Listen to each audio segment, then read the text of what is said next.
Hi everyone, my name is Steve, and today we're going to take a look at another horrible case with you. You will not understand that people are capable of this. You'll hear and watch this story with open mouth. The Rachel O'Reilly case, one of Ireland's most violent crimes, when a person disappears without a trace or dies in mysterious circumstances.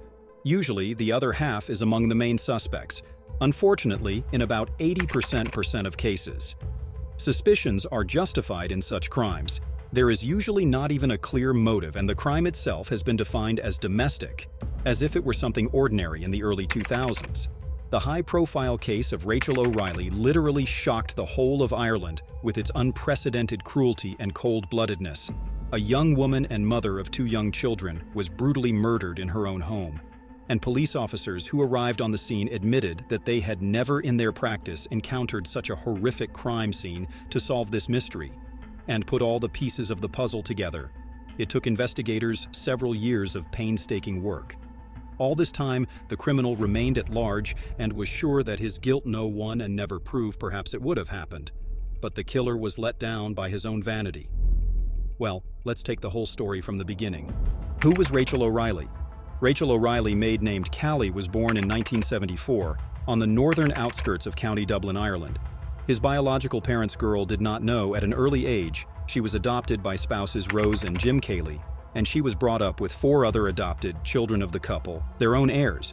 Rose and Jim could not have, so all their parental love without a trace gave foster children from a small age. Rachel was an active and purposeful child. She studied well in school, played sports, helped her parents in the household, and never caused any problems. The girl grew up sociable, open, and incredibly kind. She easily got along with everyone and avoided any conflicts as a teenager. Rachel was seriously engaged in softball, constantly took part in various competitions, and even set several local records.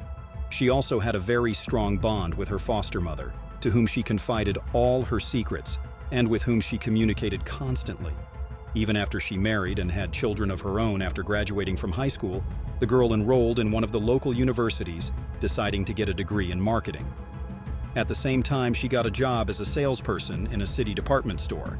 And in her spare time, she continued to play sports, playing for the local team.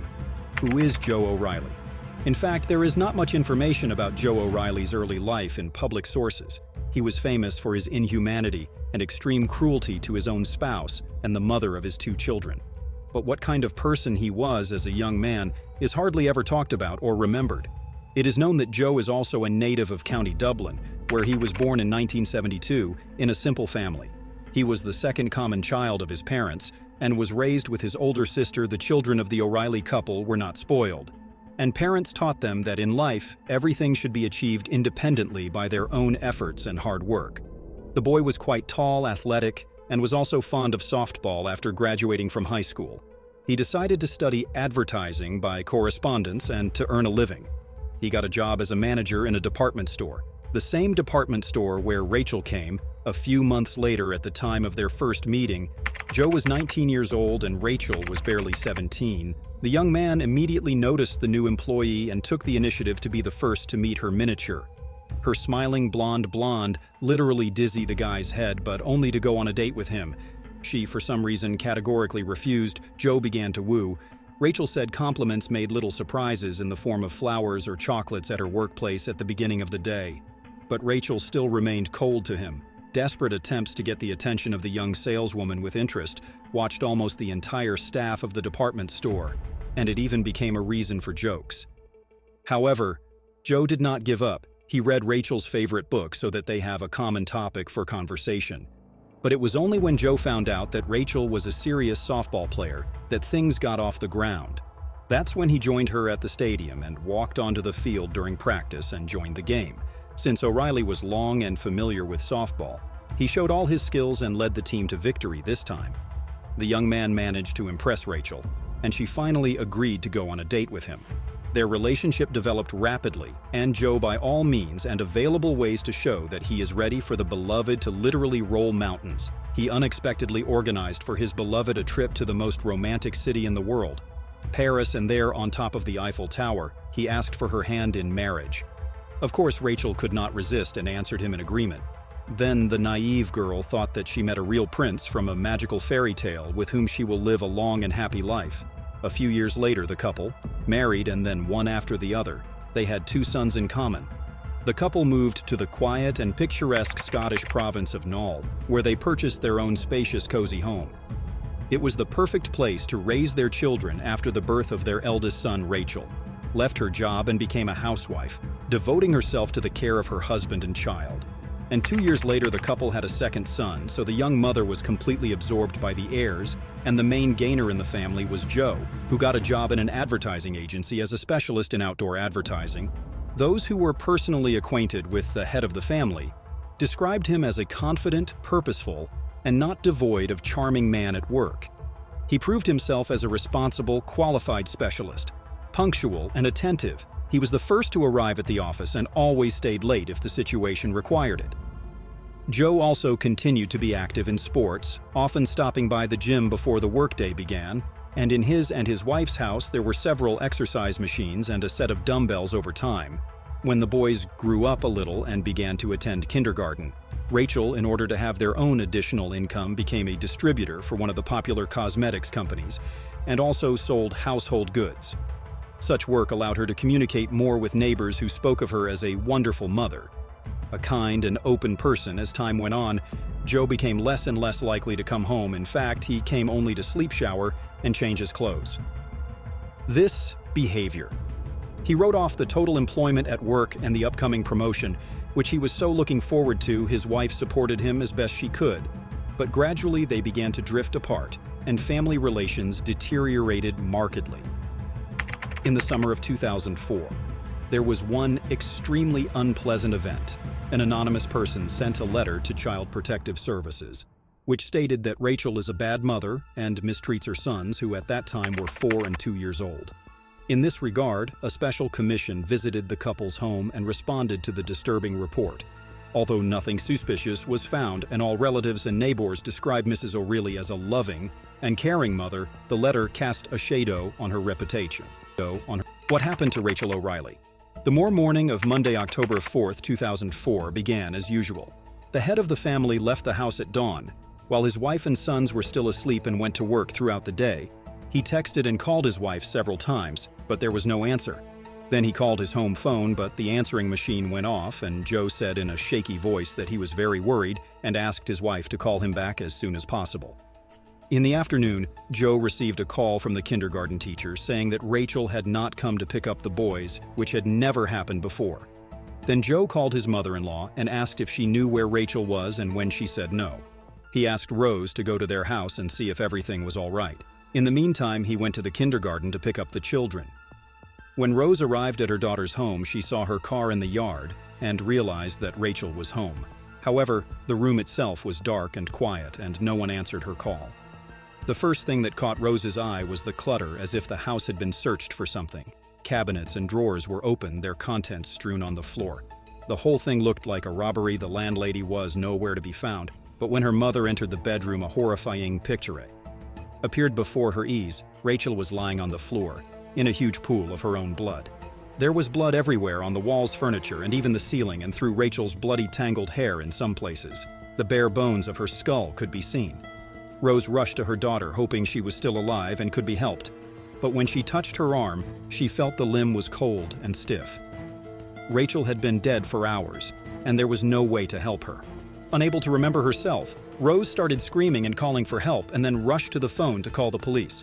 At her screams, the neighbors, among whom was a doctor, came running. He was the first to examine the body and confirmed that Rachel could not be helped. When Joe arrived at the house, there was already a crowd of people there when he learned that his spouse was dead. He screamed and ran inside, saying he didn't believe it. In the bedroom by his wife's body, he became hysterical. O'Reilly cried, screamed, and promised to kill whoever had done this to his beloved wife, according to police officers who arrived on the scene. They have never seen a more brutal picture of the massacre of a defenseless woman in their practice. Obviously, the weapon of the crime was some heavy, blunt object which Rachel was beaten with. Incredible ferocity. There's literally nothing left on her body. Apparently, the owner of the house was attacked from behind because she did not even try to resist or fight back. The overall picture really resembled a robbery, but professional instinct told the investigators that such a beating only with personal motives or acute dislike, but who would have a hand on a petite young woman and mother of 2 children? The first thing detectives did was to interview family members and neighbors of the deceased. All of them confidently stated that Rachel had no enemies or ill-wishers and that she was on friendly terms with everyone. Neighbors on that day did not notice anything suspicious. No strange cars or any strangers near the victim's house. Joe stated that he had been at the bus depot on the other side of town most of the day, where he had gone for work, and his alibi could be confirmed by a coworker. The coworker did confirm Joe's words, but the police were still haunted by vague doubts. Something was definitely wrong here. The situation looked like a robbery, but nothing of value had been taken, only scattered items in the bedside table of the bedroom, almost in plain sight, lay a €1,000 which remained untouched. Another stash was in a kitchen cupboard, but this too was untouched. There was also a jewelry box on the dressing table, but only a pair of chains and earrings were missing, lying separately in a drawer. In addition, according to the homeowner, a digital camera, silverware, and one of his dumbbells, which was probably the weapon of crime, were missing. It all seemed too strange. The house was turned upside down, the landlady brutally murdered, and all this over some little thing. Joe, answering police questions, was crying, shaking, and feverish. But, as one of the investigators later admitted, it seemed to him that such a state of the guy was not grief or shock at all, but rather like nervous excitement. O'Reilly behaved even more strangely when asked if his wife might have had an affair on the side. Joe changed his face and confidently stated that there was no such thing, and then added that he had not cheated on his wife, but this phrase sounded very unconvincing. 2 miles from the scene of the crime, in the bushes, was found a bag with things missing from the house. Inside was a camera, silverware, and a couple of pieces of jewelry. All items were from the list of stolen items that Joe had compiled. Now the robbery theory could be dismissed completely, and the case could be reclassified as premeditated murder. Suspicious widower.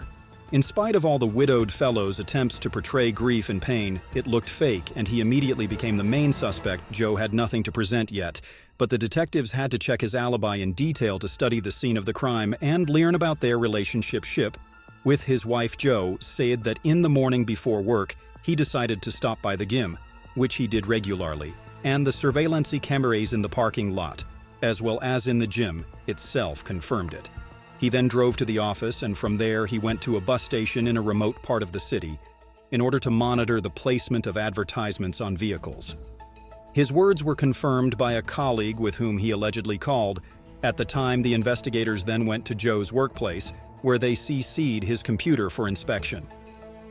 This is where the most interesting part began, because the email contained strange correspondence which Joe had partially deleted. Specialists were able to recover the deleted messages, and the police were finally convinced that they were going in the right direction. Most often, Joe corresponded with his friend and his own sister, and to both of them he constantly complained about his wife. He wrote about Rachel using insults and profanity. He wrote that his wife had not attracted him as a woman for a long time, and in general causes him outright disgust. Moreover, the computer found another curious correspondence between Joe and one of his colleagues, a woman named Nikki Pell. From their communication, it was clear that these two were much closer than just friends, and they should both be questioned. Who's Nikki Pell? Nikki also worked for an advertising company, and she and Joe had a lot of work-related interactions. The woman was 10 years older than Joe, but that didn't stop them from having an affair. When exactly began their workplace romance, it was not possible to establish, but it was at her Joe spent evenings and even nights. And his wife lied about the fact that too busy with work. But this was not the strangest thing in the discovered correspondence. It turned out that Joe had promised Nikki and his messages that they would soon be together, she and their sons, referring to his children with Rachel. Such messages were more than suspicious, because in the event of a divorce, the boys would be left to live with their mother Joe, who initially claimed that he had no affairs on the side, realized that it was pointless to deny it, because irrefutable evidence of his infidelity was found. Then he admitted that he had indeed been secretly dating Nikki for a while, but then they allegedly broke up for more than a week. The O'Reilly house was cordoned off as a crime scene, and no one was allowed in because the police needed to scrutinize and document everything. During this time, Joe was staying with his sister, and the boys were staying with their grandparents at the funeral. Joe didn't look like a grieving widower. He acted remarkably calm and, most importantly, as if he was shunning the coffin with his late wife when it was his turn to say goodbye. He did so quickly, coldly, and as he left, he indifferently said that the coffin could be closed and buried when the family was allowed to return home. Everything there looked as it had on the day of the crime, except for the body on the floor. Joe asked his father-in-law and mother-in-law to go with him, and they agreed. Figuring he needed the support on the spot, however, the son-in-law suddenly began to speculate about how the killer might have dealt with Rachel. He walked around the room in which his wife had been murdered and described how she had been attacked, the force with which she had been struck, pointing each time to dried blood spatters. Joe then suggested that the perpetrator might have gone to the bathroom to wash the blood off his hands and the crime weapon, which he then took with him. His account was horrifyingly detailed and full of detail, with Joe also waving his arms around to mimic the blows. However, his grief-stricken parents wrote off his behavior as an attempt to relieve stress and talk it out. Although Rose later admitted that all this time she did not let go of the idea that the son-in-law repeats the actions committed by him earlier, and it was he who massacred their daughter. Immediately after the funeral, O'Reilly began to actively communicate with the press, giving interviews left and right. He willingly invited reporters to his home, literally arranging them tours of the scene of the crime, and described how everything happened at the same time. Joe, every time on camera, addressed the criminal, offering him to voluntarily surrender to the police. Three weeks after the tragedy, the loved ones of the deceased agreed to participate in the shooting of a TV program devoted to this crime. But if Rachel's parents were depressed and literally killed by grief, then Joe on the set behaved as if he was a star. He vividly communicated with the makeup artists, interested in how he will look like in the frame, and in the breaks eagerly nibbled on the proposed treats, drinking their coffee. The police, who were still looking at Joe, decided to follow him and found that from the set he went straight to his mistress Nikki, who spent the night. By that time, the last doubts that he was the killer had already been dispelled, and it remained only to collect irrefutable evidence for the court. Gathering evidence was a very long, complicated, and painstaking process, because the most important thing, the instrument of the crime, was not found. Nevertheless, there was enough other evidence. The first to speak were Nikki and the colleague who had confirmed Joe's alibi. They were both facing jail time for perjury, so they decided not to risk their freedom. Nikki admitted that she and Joe had not broken up at all, as they claimed earlier, but continued their relationship. Moreover, about their connection found out Rachel, because of which the spouses had a big scandal on the eve of the tragedy. The colleague, however, said that he was not sure whether Joe was at the time of his wife's murder at the bus station on the other side of the city. The guy simply confirmed his friend's words at his request, not knowing at the time that O'Reilly was a suspect in the crime. Recovered correspondence from Joe's computer, in which he insulted his wife and planned his future with his mistress and children, was also attached to the case. The police also examined numerous interviews with Joe and footage from the TV program, and concluded that he described the crime in the kind of detail that only a criminal could know. In part, it was the widower's careless remarks that made it possible to reconstruct the full picture of the crime. In the morning, he really went to the gym deliberately, getting into the lenses of all the cameras there. Then he also warned his colleagues that he would be absent from the office because he would leave for work in another part of the city and his phone may not be available. Then he went not to the bus station, as he said, but to his home, where he armed himself with a dumbbell and hid in the marital bedroom, waiting for his wife, who had left to take the children to kindergarten. He attacked her suddenly from behind, leaving no chance of escape. After the massacre, Joe, as he himself admitted, washed off the blood from himself and the murder weapon in the bathroom adjacent to the bedroom. The perpetrator then changed his clothes, scattered his belongings around the house to simulate a robbery, and went to work. On the way, he threw the items away. He also thoughtfully called his already murdered wife's cell phone several times, sent her a couple of messages, and recorded voicemails on the answering machine, asking her to call him back in the office. He was acting strangely and looked overexcited, and his hands were shaking slightly. Noticed this and asked if he was all right, but Joe was confused, and instead of answering, he hurried to his office, where he soon received a call from the daycare center informing him that the boys had not been picked up. He did not hurry to go home, but instead sent his mother-in-law to be the first to find his daughter's disfigured body. He thought he had thought of everything, and that his guilt would be impossible to prove, but his thirst for fame and public attention played against him. Joe was not taken into custody until 2 years after his crime. Despite the fact that most of the evidence was circumstantial, Joe's guilt was proved by reconstructing the entire route of his movements that day on the signal of a cell phone with which he did not part. It is noteworthy that at the time of Rachel's murder, Joe's cell phone signal came from the family home. In addition, it was revealed at trial that the anonymous letter to Child Protective Services was written by Joe's mother at the request of her son.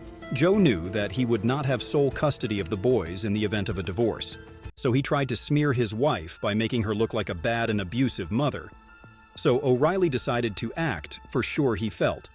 No remorse, he smiled in the courtroom, talked animatedly with his defense attorneys, and even tried to joke, believing that he would be released anyway.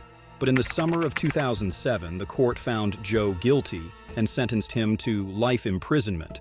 The lawyers tried to challenge this decision, but all their complaints and appeals were rejected. It is noteworthy that the relationship between Joe and Nikki continued even after the guy went to prison. His mistress visited him regularly for many years, but in 2022, for unknown reasons, they stopped communicating.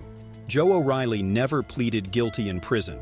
He has become a model inmate who never causes any trouble, hoping to achieve parole eligibility one day. Thanks for watching, guys. Steve was with you. Subscribe to the channel, and don't forget to click the bell not to miss new stories from around the world. See you soon. Take care.